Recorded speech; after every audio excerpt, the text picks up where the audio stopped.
प्रथम अध्याय का नाम अर्जुन विषादयोग है।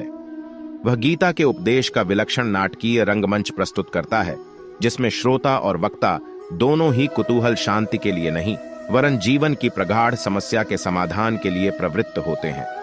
शौर्य और धैर्य, साहस और बल, इन चारों गुणों की प्रभूत मात्रा से अर्जुन का व्यक्तित्व बना था, और इन चारों के ऊपर दो गुण और थे, एक क्षमा, दूसरी प्रज्ञा।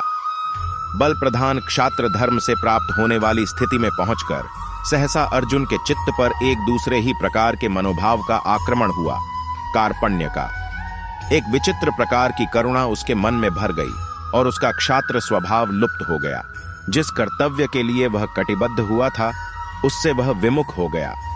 ऊपर से देखने पर तो इस स्थिति के पक्ष में उसके तर्क धर्मयुक्त जान पड़ते हैं, किंतु उसने स्वयं ही उसे कार्पण्य दोष कहा है, और यह माना है कि मन की इस कायरता के कारण उसका जन्म सिद्ध स्वभाव उपहत या नष्ट हो गया था।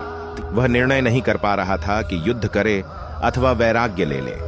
क्या करें क्या न करें, कुछ समझ में नहीं आता था। इस मनोभाव की चरम स्थिति में पहुंचकर उसने धनुष बाण एक ओर डाल दिया।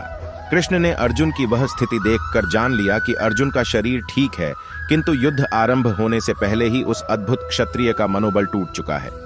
बिना मन के यह शरीर खड़ा नहीं रह सकता। अतएव कृष्ण के सामने एक गुरु कर्तव्य आ गया। तर्क से, बुद्धि से, ज्ञान से, कर्म की चर्चा से, विश्व के स्वभाव से, उसमें जीवन की स्थिति से, दोनों के नियामक अव्यय पुरुष के परिचय से और उस सर्वोपरि परम सत्तावान ब्रह्म के साक्षात दर्शन से अर्जुन के मन का उद्धार करना, यही उनका लक्ष्य हुआ।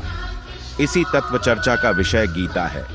पहले अध्याय में सामान्य रीति से भूमिका रूप में अर्जुन ने भगवान से अपनी स्थिति कह दी। प्रथम अध्याय में दोनों सेनाओं का वर्णन किया जाता है। शंख बजाने के पश्चात अर्जुन सेना को देखने के लिए रथ को सेनाओं के मध्य ले जाने के लिए कृष्ण से कहता है। तब मोहयुक्त हो अर्जुन कायरता तथा शोक युक्त वचन कहता है।